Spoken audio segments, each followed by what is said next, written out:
If you'd like to make your NFL games a little more interesting, you've come to the right place. It's the Even Money Podcast with Ross Tucker and Steve Fezzik.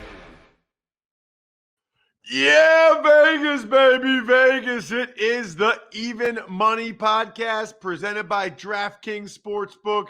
We love those dudes. We love all of you. We love the NFL playoffs, but we also love winning. It's been tough. Last week was tough. The games were awesome, but not easy here on the Even Money Podcast. Hopefully, some of you check out the Ross Tucker Football Podcast, which is daily, Monday through Friday, 30 minutes or less, giving you up to date, everything you need to know going on in the NFL from a former player's perspective. That would be me. Today I had PFT commenter from the Pardon My Take podcast on. We did a deep dive into the Washington football team and what it's like to be a fan of them. I think a lot of people can probably relate. And they're announcing a new mascot, a new nickname next week, which I think is pretty significant news. Had a lot of questions there. I'm at Ross Tucker NFL on social media. Love those of you that quote tweet the show or reply or spread the word in any way on any of the social media platforms. You can even just quote tweet or retweet at Ross Tucker Pod. The star of this show, well, it's Steve Fezzik. I think you all know that. He's the number one reason why most of you are here. He is at Fezzik Sports and only at Fezzik Sports, the only two-time winner of the Super Bowl of professional football gambling. I should note that this time of year, when there's less games, is when we get into more theory and more of your listener questions. So if you want to guarantee that Steve responds to the question you've always wondered, the philosophy you have, your thoughts, send me an email, ross@rosstucker.com. After you take advantage of any of the sponsors you see over at rosstucker.com, you can go to 100flowers.com for Valentine's Day. Use the code football. You can get a story for your significant other from myfrontpagestory.com for Valentine's Day, or any of the other sponsors you see over there. Steve, there is much to discuss. I think before, you know what, we'll do it in the context of the games. I was going to say, I know you've got something to talk about. Let's do it since the Bills-Chiefs game is the last one. We can do it after that. There's not a lot of recap, by the way, as there is. It was only 4 games. It was the divisional round. Let me ask you this, Steve, just out of curiosity. You're a professional bettor. All you care about is the money. I get it. Do you enjoy watching competitive games? Do you like that? Can you enjoy it as a fan at all? Or is it strictly whatever bets you have going and how it affects those bets? It's just the bets that I have. I mean, I can appreciate that this was the greatest NFL weekend of all time and the greatest NFL game of all time. But frankly, those games where you're ping-ponging back and forth and both teams keep scoring tend to be games I lose on because I play more unders than overs. So I don't appreciate those because those tend to hurt me in the wallet. Right. That makes sense. I can absolutely see that. It's funny because, you know what I care about? I care about the bets I make here on Even Money Podcast. And then I care about primarily how it affects me. And I was preferring to drive to Buffalo than flying to Kansas City because I've had a lot of flight issues lately. But Kansas City's awesome. The barbecue's awesome. I'll have a blast. But yes, that was sort of my personal preference. Let's get into last week. I got a lot of questions regarding coaching decisions. I'm curious to get your opinion on. Bengals, Titans. The Titans were laying 3.5. The Bengals win 19-16. You and I both leaned to the Titans. I thought he was the coach of the year this year. He's a former teammate of mine. But I really didn't agree with a couple of decisions Mike Vrabel made. You are probably going to tell me that he made the right one, Steve. Here's what I will lay out for you. I love making informed decisions. I love the data. I love the numbers. I don't think all 1 point versus 2 point decisions should be treated equally. I know they say when you get the penalty and go to the one, that it's a 62% chance to get the two and that you should go for two. It was 6-6, Steve. Kick the extra point, take the lead. Did you agree with Vrabel's decision to go for two or not, and why? I agreed with Vrabel. Like you said, you make it more than 50% of the time. So it's worth about maybe 1.14 points to go for two. You don't get it 60%, but more than 50. If you try to kick the extra point, you can miss it. It's only worth like 0.92 points to try the extra point. That's an extra, 0.2 points right off the bat. And that's more than sufficient enough to make that decision. Now, you bring up a good point. Being ahead by one is a pretty significant advantage. Anyone who watches Jeopardy knows when you head into Final Jeopardy and you're ahead by $1, that's a monster lead. So somewhere around the third quarter, even from the one, I'd kick the extra point. First quarter, early in the game, I go for two. Interesting. So because of the time of the game, to me, it's the score. It's because of the score at the point. Yeah, I and then later on when he went for it on 4th and 1, I didn't mind that one as much. I didn't love the play call. They were in field goal range. It's a tie game. I can't remember how much time was left. 3rd and 1, they tried to Tannehill. He got smashed. 4th and 1, Henry got smashed. Absolutely the right decision, or could they have kicked the field goal there?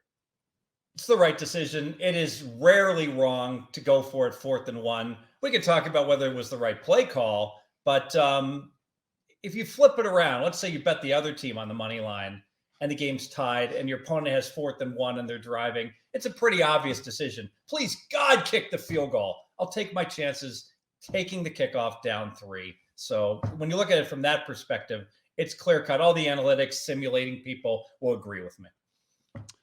Any other thoughts on that game? The better team lost.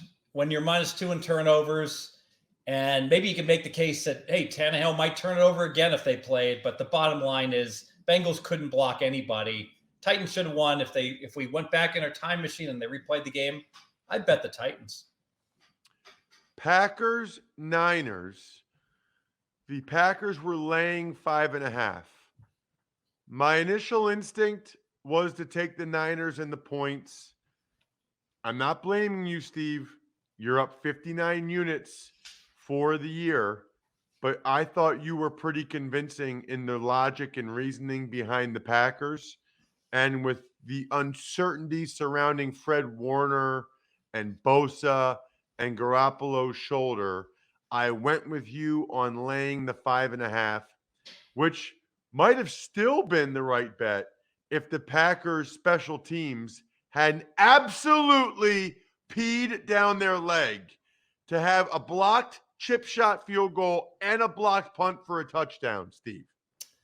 No doubt. This one's a little more difficult because it would be easy for me to dismiss these special team blunders as the reason why the better team lost the game.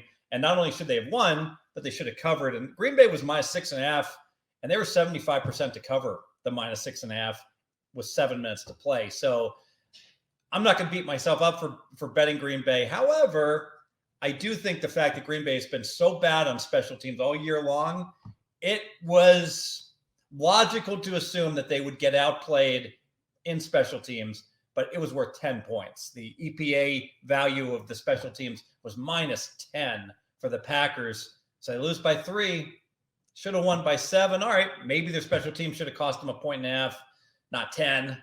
We're back to 5.5, and we're back to coin flip territory. Rams, Bucks, the game I called for Westwood 1. The Bucks were laying 3. The Rams almost had one of the biggest collapses in football history. And yet, even after they had fully collapsed, Matthew Stafford makes 2 big plays. The second one, unbelievably beautiful, over-the-shoulder throw to Kupp on another dropped coverage by the Bucks. They had multiple of those against Cooper Kupp of all people, and the Rams win 30-27. Our lean, Steve, we both leaned to the Rams, was the right one. Yeah, the Rams are the one team that won, that clearly were the right side. It was a minor miracle with the 2 Akers fumbles and the ridiculous snap that went past Stafford, reminiscent of Peyton Manning in the Super Bowl. So Tampa was lucky to only lose by 3. The Rams were the right side. Yeah, there's no question. I can't believe some of that stuff only happens when you're playing against Tom Brady, Steve. Some of that stuff that happened to them, that was crazy. Tom Brady doesn't play defense, yet seemingly he gets all these plays to break his way, though. It really is like he's got some type of voodoo trick or something. All right, now we get to the Bills and the Chiefs. Bills were getting 2 points. I leaned Bills. They ended up losing in overtime 42-36. You had no play on this one, Steve, but I know you've got thoughts. You've got lots and lots of thoughts. Oh, my goodness. So the first thought is just the end game strategy. We've been shouting at the rain for years about this, that when you get the lead with less than 30 seconds left, you don't kick into the end zone and let the other team have the ball on the 25. I get it. 1 out of 100 times they're going to return the kickoff for a touchdown. Deal with it. But you've got to run some clock off. You kick off to about the 7-yard line. They can't just fair catch it because then they'd have to start on the 7. You run off 5 seconds. Game's over. You win. Secondly, and I've just reviewed the rules on intentional penalties and the like. I've always been an advocate, Ross. In that case, you don't care if you get flagged for defensive holding. So maybe you don't intentionally hold the receivers at the line of scrimmage, but you mug them a little bit. You make it very difficult for Kelsey to get off the line of scrimmage. Who cares if the flag flies? It's okay. As long as it's not intentional. There is a rule. If you have multiple intentional penalties, no time gets run off the clock. We've discussed this, but I just reviewed this rule. It has to be multiple intentional penalties. So you know what? I actually think I just tackled Tyreek Hill. He's going to be my one intentional penalty. Yeah, and it's defensive holding 5 yards. And I'll take my chance with my defense with no Tyreek Hill running around. Buffalo didn't do any of that. They kicked in the end zone. They gave Mahomes 13 seconds, time for 2 plays. They didn't hold up the receivers on the line of scrimmage, and that is why they're going home. And don't give me this crap about Mahomes being a generational quarterback and he's so great you can't stop him. I use a chess example. Magnus Carlsen is the world chess champion. If I'm up a rook against Magnus Carlsen in an end game, I win. I don't just win, I kill him, Ross. I win every time. Magnus Carlsen is not good enough to overcome a totally lost end game like that. And Patrick Mahomes is not good enough to score when you're kicking off with 13 seconds left. The game is over. Buffalo won, and they donked it off. Yeah, I was looking at that rule as well, Steve. It has to be multiple intentional penalties. So you should absolutely press with the guys on the line of scrimmage and tell them to be incredibly aggressive. For them to consider multiple penalties being intentional, that comes up more on a punt at the end of a game when you're trying to run clock off, because those guys are going to maybe try to block the punt or whatever, so you can just grab them. The receivers are trying to elude you anyway. It's going to be very hard for them to call it intentional because you're not going to be able to grab them and pull them down. They're used to being jammed anyway. All you're going to do is slow them down or hold them. It's not going to be an intention. Nobody's ever really tried it. Exactly, because no one's ever really tried it unless you blatantly tackled all the receivers, as opposed to just a normal little, incidental hold. Yeah, grab them, but just don't, that happens. They'll flag it, but it won't be intentional. That's right. So you and I both lost 1 unit last week, Steve. For the year, you are now down to a paltry up 59 units. I am up 5 units. For the year, we lost the best bet last week with Green Bay, 0-1. For the year, 35, 18, and 1. Still a 65% strike rate on the best bets. I know you want to get into overtime momentarily. I want all of us to be able to get into overtime in life by taking athletic greens. I just found out about this. I just started it. It doesn't taste like it's super healthy. It has kind of a mild taste, I would say. But you know what? It doesn't bother me. It's not like it doesn't taste bad. And I'm getting 75 high quality vitamins, minerals, whole food source superfoods, probiotics, and adaptogens. To me, it's like taking a multivitamin and getting your veggies and taking a probiotic for your gut health all at the same time for less than $3 a day. These guys are killing it, and they should be, especially during cold and flu season. To make it easy, Athletic Greens is going to give you a free 1-year supply of immune supporting vitamin D and 5 free travel packs with your first purchase. All you have to do is visit athleticgreens.com/money. Again, that's athleticgreens.com/money to take ownership over your health and pick up the ultimate daily nutritional insurance. Steve, talk to me about your overtime solution. I know you have one. Yes. So the current overtime system is obviously horribly flawed because the team that gets the ball in most instances has an enormous advantage. How do we fix this? Well, the most simple tweak to the current system, if you take whoever starts with the ball has to start on their own 10-yard line. That evens the playing field nicely where it's kind of unclear whether you want the ball or not. Now, in the Buffalo Kansas City game, yeah, the offense would still have an edge, but it would be a minor edge versus an enormous edge. Now, if you want to make this 100% fair, it's a little more complex. Whoever loses the coin toss has to declare a yard line. Let's say they declare the 7-yard line to be the starting point. Then the winner of the coin toss has to decide, do I get to take the ball on the 7, or you can have the ball on the 7, and then you just play sudden death. The beauty of this system, it's similar to the cake cutting problem. You have a cake you're going to divide in two. Ross, you cut the cake, and then I go ahead and choose which of the two halves I want. You have the motivation to cut that cake right down the middle such that neither one of us has an advantage. So I'm fine with that, Steve. I'm just telling you right now, you can make it the 1-yard line. And as soon as Mahomes or Josh Allen goes the length of the field and scores a touchdown, people are going to lose their mind that the other guy didn't get a chance. You're not really fixing what people want you to fix. I'm fixing it fine because you make it the 1-yard line. I guarantee you McDermott would say, we'll play defense from the 1. I'm sure of it. And then Mahomes will go down and score, and Bills fans, everybody else, will be mad because they want to see Josh Allen score again. I'm with you. I'm just telling you. McDermott gets fired for not taking the ball. All right, Steve, let's get into these conference championship games. We will start with the Bengals, who are currently getting 7 points from the Chiefs. The total is a whopping 54.5. So I don't have much on this game, Ross. I made the game 7. It opened to 6.5 at some places. I laid the 6.5.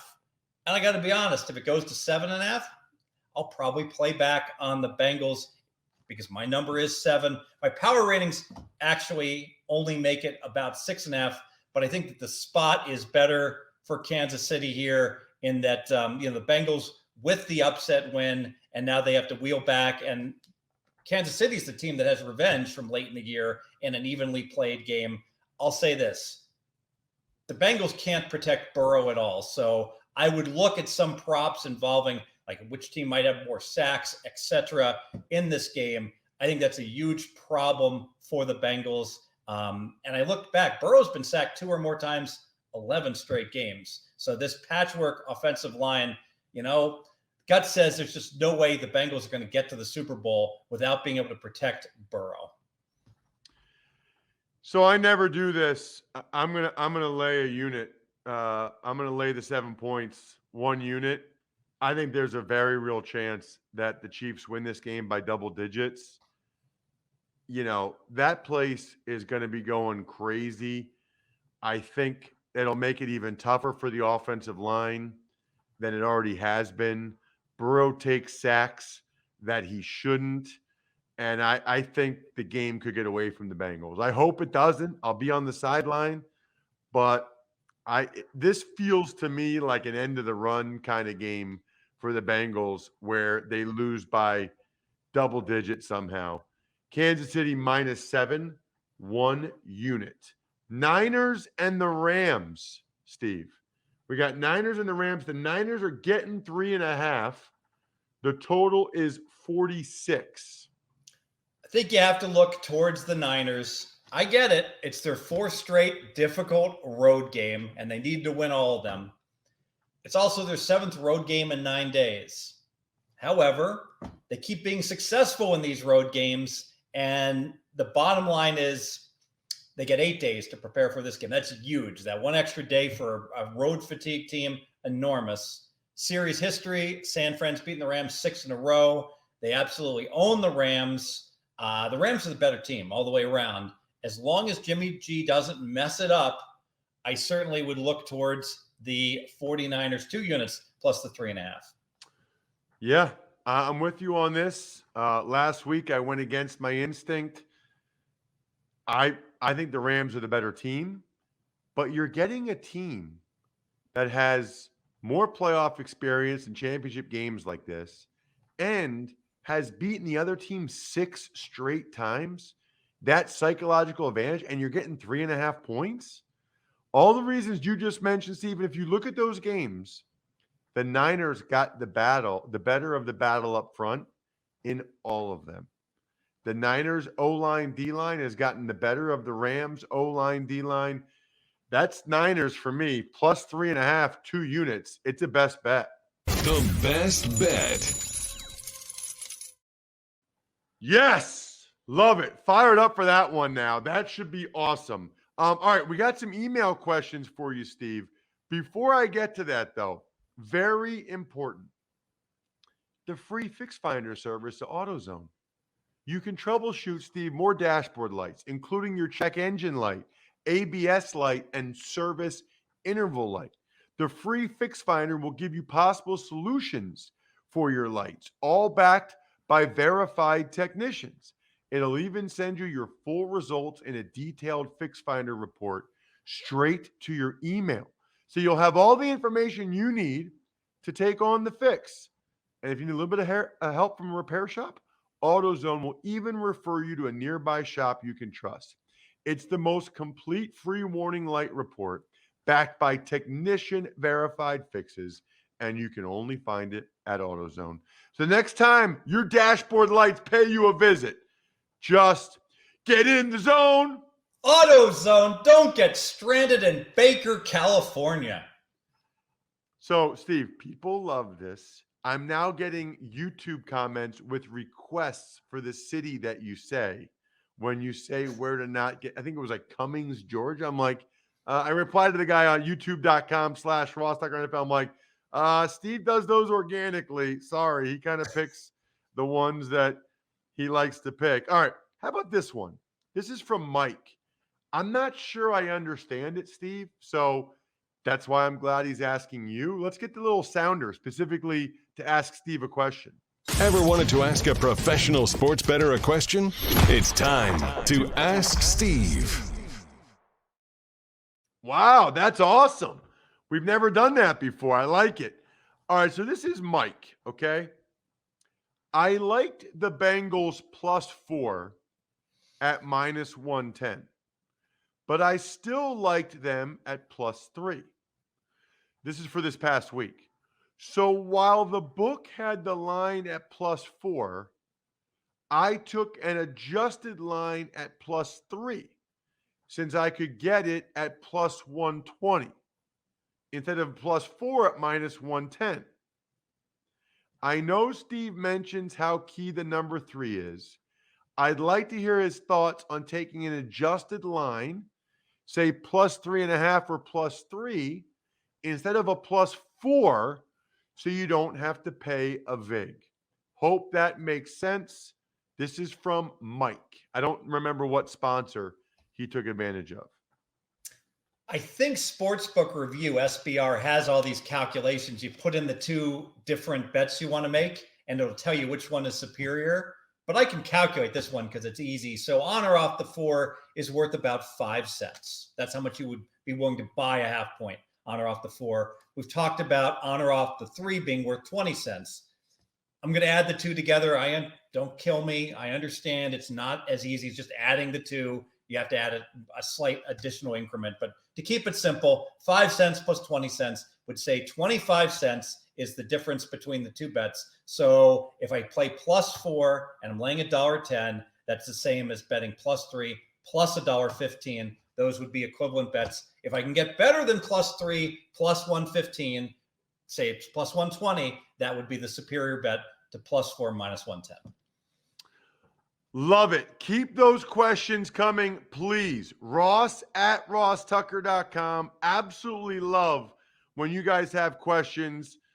Look, they ask questions that I never could, Steve. So it's very, very cool. We will have not one, but 2 Super Bowl episodes. One next week where we talk about the spread for the game and some of the props.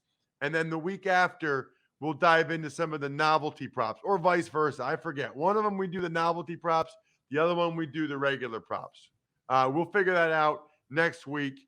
Cannot wait for the games on Sunday, as well as Super Bowl betting discussion starting next week with the GOAT, the Steam, Steve the Steam Fezzik, he is called, at Fezzik Sports. I'm at Ross Tucker NFL. We're at Ross Tucker Pod. Good luck, everybody. Hope you guys win some money.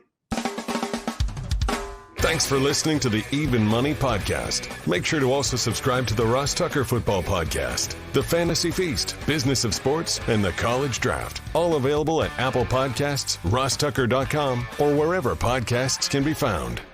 A lot of times on the show, I mentioned DraftKings. Here's what you need to know. You got to be 21 or older, New Jersey, Indiana, or Pennsylvania only. New customers only. Restrictions apply. See DraftKings.com/sportsbook for details. Gambling problem, call 1-800-GAMBLER, or in Indiana, 1-800-9-WITH-IT. By the way, if what I was talking about included a deposit bonus, doesn't always, sometimes it does. Deposit bonus requires 25 times playthrough, and deposit bonuses are paid out in site credit.